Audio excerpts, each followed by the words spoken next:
Thank you for returning and joining me for another episode or part of The Trail of the Green Man.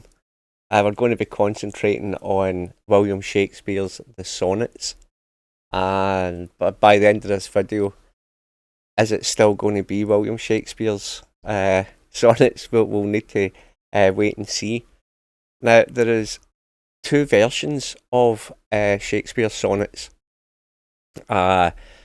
And I'll just show you here, like this version we have in front of us here is the John Wright version. You can see there's a chunk of text at the bottom. And what I can do, I've superimposed the other one, and you can see here this is another version. It's still 1609, but this is the Astley version, and it's somewhat shorter typesetting at the bottom. And what I've done, I've basically placed them on top of each other. And the reason why I've done that is quite simple, because there's a clue in the title for us here, or not exactly the title, but this expression, never before imprinted, it is quite interesting.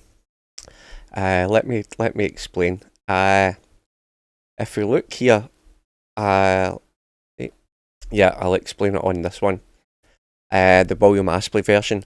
Now, what I've highlighted here is BREVEN, backwards. Now, this is a brevin, an English word, and this is a definition, and it's to commit to writing, to write down. It's like a kind of legal text, basically. So what we've got here is never before imprinted, and then running backwards we have brevin, which basically means to commit to writing, and specifically to write down. And that was interesting enough, because it's a complete contradiction to this never before imprinted and then committed to writing down. So it was interesting what was going to appear, and what became noticeable is if we just take breve, that's actually a breve is a musical note, and I'll just show you here. Here's an example of a breve with the two lines in the circle and the two lines. This is an example of a breve, a musical note, and there's a certain character whose background could be a contender for the author of these Shakespeare sonnets, and his background originally, I think, or one of his first loves was music. And here we have this brevin, and my mind was instantly thinking there was two lines and two lines there, and I'm thinking sheets of music having like 4 or 5 lines with musical notes and things like that. But what I'm thinking now, because we have it's committed to writing, that there's something going to be here. So what I've done, I've placed the two together, and I've placed them on top. So if I just turn the opacity down, what you'll get to see is, you can see as best I could, I've placed them on top of each other, trying to find the average. But you can see like the shadow underneath of the word Shakespeare, the template, the sonnets, is never before imprinted, and especially at the bottom, because obviously there's more letters, there's more words, so it would never fit. But they're close, but they're never going to fit. They're different.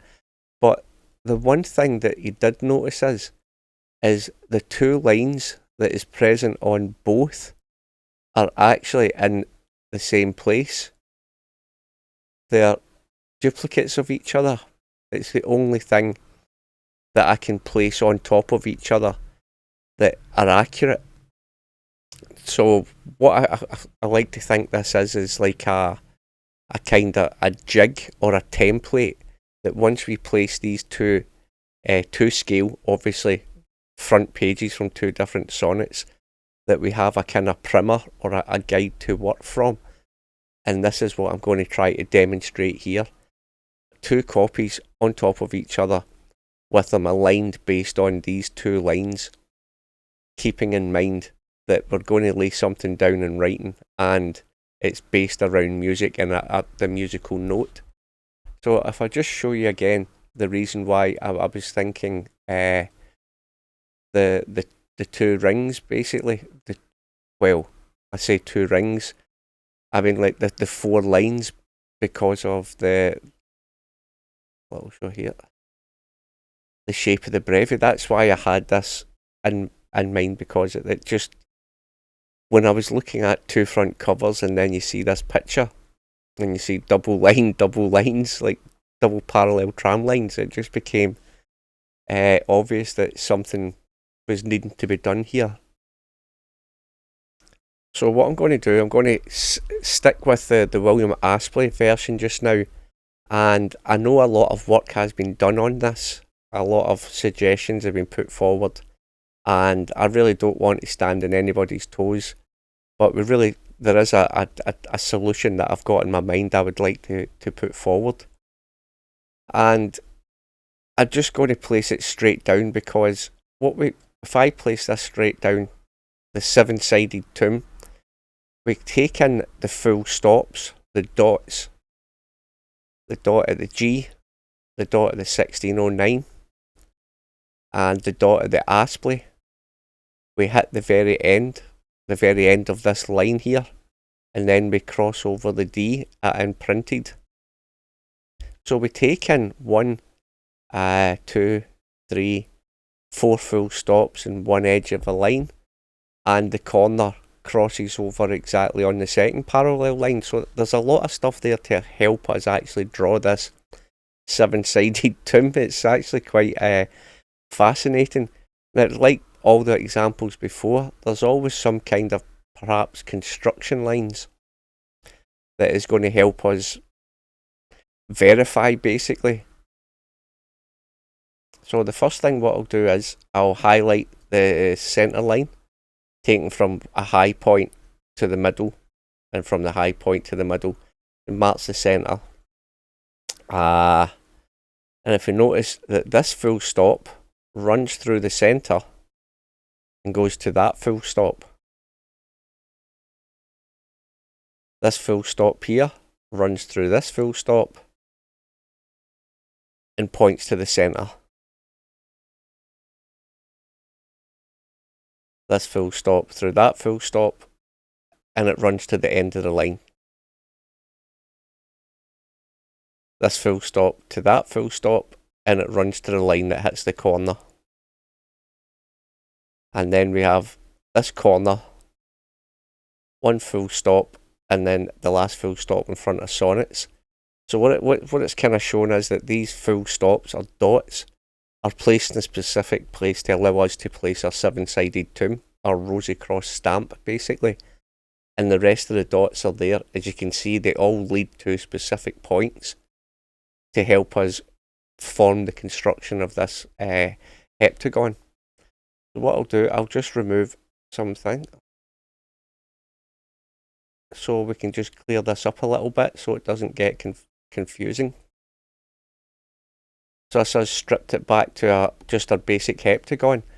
Now, what I'll do is, I'll turn that one off, and I will bring up the second one. Now, this is the John Wright copy, and what was immediately noticeable is, because of the extra writing here at the bottom, you see we actually have like an extra line. The alignment to make that heptagon is not the same as the alignment we have on this page. So some extra work was going to have to be done to see if we could get this to fit here. But before we actually move on to that, what I'm going to do is point out, now that we've established the heptagon and the dots to show its position, I'm going to highlight, let me see, here we have D, the line goes through the D, it goes through the E, it goes through the E here, and it goes through the R there. And what that would give you would be read, R, E, E, D. And what's funny is that the taking the last letter of each of the word, we have RED for read. So at one stage it's saying read, and then it's saying read as if there was a past tense. So that's what's really giving me the impression that we really need to do this heptagon on the second page of the sonnets. So having this read and read made me think of perhaps there's something else we need to read here. And because like this, I'll zoom in so we can see this a little bit better. Oh, sorry. And again. There we go. You can see this E, it was quite close to the B, and there was a reason for that. Because if we take a look, let's see here, yeah, if we take not just the letter it goes through, but a second letter, DE, VE, and then here we need to be careful because look at the instruction. It says LOSE, lose B. As in, we've took two letters there, but it's telling us to lose the B.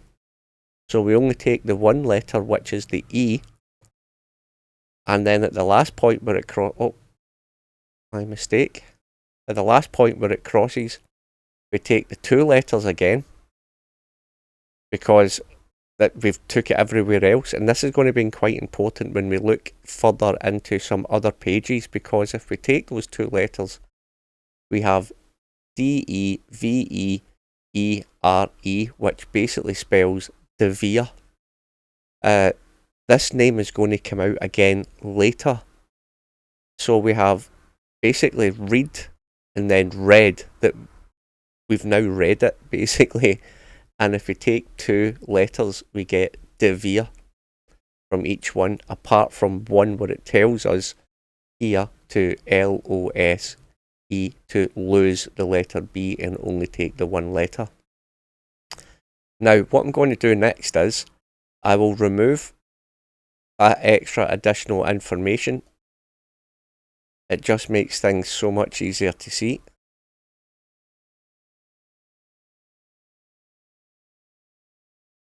So as I mentioned before, the difference with the John Wright copy of front page is the full stops are not in the same position. So it's not easy for us to place the heptagon as it was before. The full stops were all laid out nicely for us. But what we can do is I can place a line between certain dots. So the dot from the G to the D. Now we've only got, let's count, 1, 2, 3, 4, 5, 6 full stops, and 1, 2, 3 of them are in the same line. So there's only a few possible positions for these angles to go, and when we use the second line through the full stops, it gives us a possible angle to place our heptagon. And again, make the heptagon the size to the full stop from the angle. And I'll mark the halfway point for us again. From this line coming here, you can see we actually take in the end of the two tram line. Then we have this dot here through that dot, and that runs up and hits that corner. And then here we have 1 dot, 2 dot, 3 dot hitting that corner. But what this does is actually highlight something quite important. When we place those lines to not only just lay the heptagon out, what it does is highlight this area here. All three of those lines cross over the same point. And what we can do is draw an acrostic here, a telestic, sorry, of END for end, telling us that basically this is us, we've got to the end of this stage. And that end is important because we will have something similar at a later point in the sonnet's chain.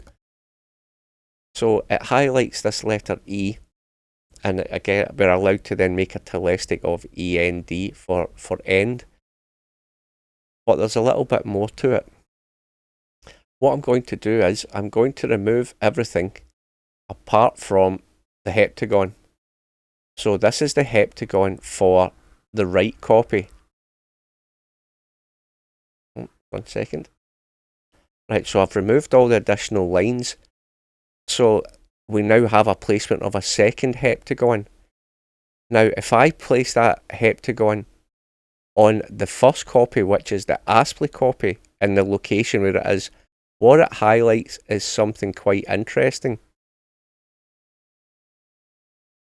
D at the top, the other letter it goes through is O, then the next letter it goes through is T for dot, and it says here it goes through the word ASCII, so that's dot as play. So it's D-O-T and play with the dot, basically. So using the two pages, we were able to actually position the heptagons, and then once we bring it back together, the second heptagon revealed. Yeah, sorry, a little bit of a cough there. So when we follow the steps, we are revealed this DOT, which helps verify that the fact we've used the dots to lay these out in the first place was the correct step to take.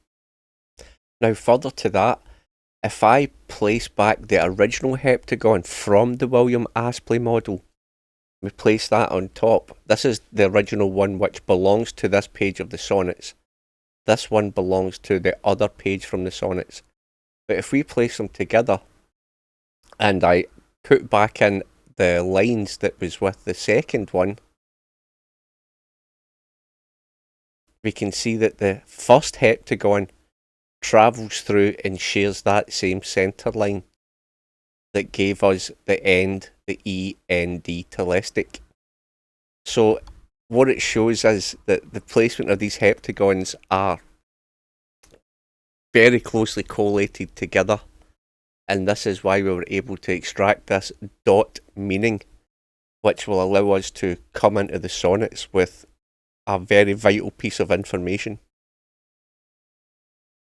If you would really like to find out what that piece of information is, or you would like to come along, try it for yourself, and see if you can extract information or share what you already know, come along, join the Facebook group or the Discord.